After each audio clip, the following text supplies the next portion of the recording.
በራሳችሁ ስልክ የፓስፖርት ቀጠሮ መያዝ ተጀመረ። ሰላም ጤና ይስጥልኝ ውድ የቻናሌ ቤተሰቦች፣ ዛሬም እንደተለመደው ለእናንተ ይጠቅማችኋል ብዬ ያሰብኩትና አዲስ የወጣ መረጃ ይዤላችሁ መጥቻለሁ። ስለ ፓስፖርት ቀጠሮ አያያዝ ማለት ነው። ለቻናሌ አዲስ ከሆናችሁ ሰብስክራይብ፣ ሼር፣ ላይክ እያደረጋችሁ አብራችሁን ቆዩ። አሁን ላይ የኢሚግሬሽን መተግበሪያ ዲጂታል ኢንቪያን በመጠቀም የትም ሳትሄዱ በቤታችሁ ሆናችሁ በራሳችሁ ስልክ ቀጠሮ እንዴት እንደምትይዙ በዝርዝር እነግራችኋለሁ። እስከ መጨረሻው አብራችሁን ቆዩ። ይህን ቀጠሮ ለመያዝ የሚያስፈልጉ ሁለት ዋና ዋና ነገሮች አሉ። እነዚህን ካላሟላችሁ ሲስተም ስለማያሳልፍ ነው ቀጠሮ መያዝ አትችሉም። አንደኛ ፋይዳ መታወቂያ ናሽናል አይዲ። ናሽናል አይዲ ከሌላችሁ ቁጥሩ ሊኖራችሁ ይገባል። ሁለተኛ በራሳችሁ ስም የወጣ ስልክ ቁጥር ሲም ካርድ ማለት ነው።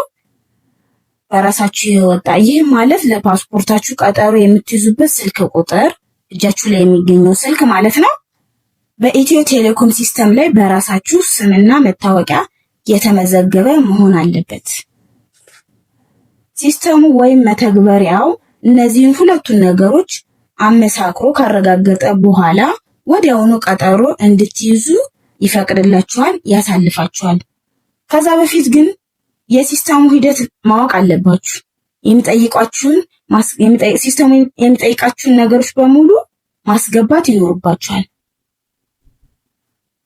እንዲሁም ክፍያውን በቴሌብር ወይም በንግድ ባንክ ከሁለት አንዱን ስትመርጡ ኮድ ይላክላችኋል። በዛ ኮድ መሰረት ክፍያ መፈጸም አለባችሁ። ይህ አሰራር ከመምጣቱ በፊት ያው ኢንተርኔት ቤት ሄዳችሁ ነበረ ቀጠሮ የምታስይዙት። ሄዳችሁ ደግሞ ሲስተሙም ላይ ሰራ ይችላል፣ ትመላለሳላችሁ። በዛ ላይ ልክ ቀጠሮ ከተያዘላችሁ ደግሞ ያው ለመንግስት የታወቀ ነው 5000 ብር ይከፈልና ቀጠሮ ላስያዙላችሁ ሰዎች ደግሞ 1500 ብር ድረስ ያስከፍሉ ነበር። ስለዚህ የአሰራር መምጣቱ ለእናንተ በጣም ጠቃሚ ነው ማለት ነው። ምክንያቱም ጊዜና ገንዘባችሁን ለመቆጠብ ቀጠሮ ለማስያዝ የምትከፍሉትን ክፍያ ለመቀነስ ወጪ ይቀንሳል ማለት ነው። እንግዲህ ቤተሰቦቼ ይህን መተግበሪያ አውርዳችሁ በመጠቀም ጊዜና ገንዘባችሁን ቆጥቡ እያልኩ ማንኛውም ጥያቄ ካላችሁ ኮሜንት ላይ አስቀምጡልኝ።